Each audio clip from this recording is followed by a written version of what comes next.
Our special series, The Energy Equation, continuing now as we turn to an alternative energy source, algae. Converting green goop essentially into black gold. That's what California-based company OriginOil is doing through its breakthrough technology in an effort to become a true competitor to petroleum. CEO Riggs Eckelberry joining us from our Los Angeles bureau with more. Riggs, good to have you here.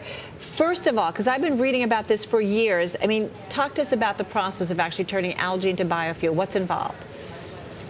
Well, Carol, of course, algae grows very easily. We have it in our pools and so forth, but it's a big challenge doing so industrially.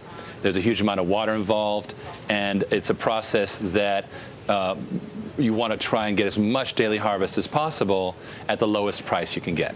But if I'm correct, it's not really your main concern, your main focus right now. I mean, you guys are primarily concerned with taking algae and turning it into oil.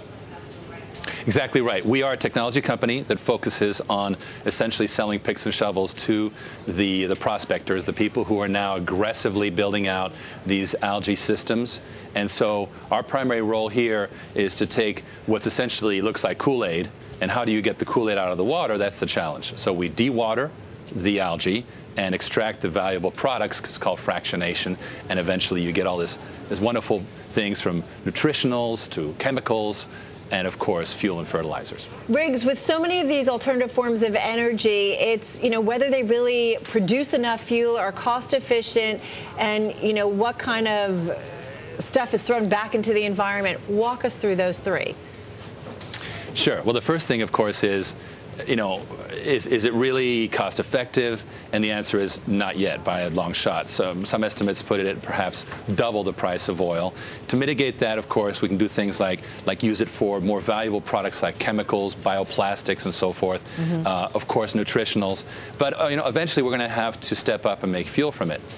What algae's current value is really in mitigating the CO2 emissions of all the fossil fuels. And we know now that we're going to have a fossil fuel boom.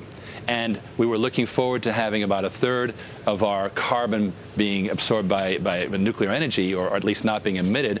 Well, that's in doubt. And so natural gas, oil, coal are going to boom. We got to do something about the CO2, and that will drive algae, which is the cheapest and fastest way to absorb that CO2. Well, I don't know if the costs are off by a long shot, right? Because $200 a barrel, a lot of guys are forecasting that already now for the end of the year. And even if you don't hit $200 a barrel of oil at the end of the year, that's just your cost equivalent now of producing it, this algae into fuel. I mean, I'm assuming that you'll find ways to make that cheaper as oil only gets more and more expensive. Exactly. We can scale up. We can get a lot more efficient. Right now, the algae industry is very fractured between various vendors and players, and you're going to see a consolidation and a single solution being proposed to the various growers. We're working with a very aggressive company funded by a large mining company in Australia that is going after this carbon sequestration market, and they are, you know, they're really out for blood. They know they got to do it, and algae is the best way. Riggs, how does what's going on in Japan right now and the focus on nuclear energy and the questions about the future of nuclear energy, how might that impact what you guys are doing right now and the potential for algae?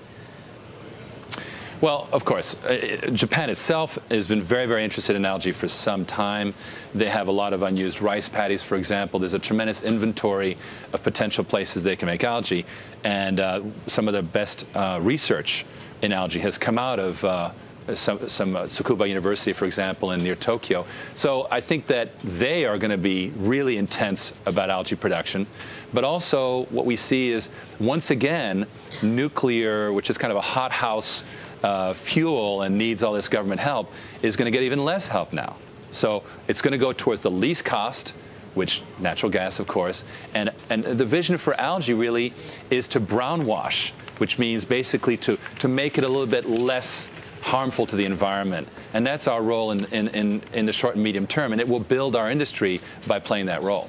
Hey, Riggs, thanks so much for joining us. Riggs Eckelberry there, the CEO of OriginOil.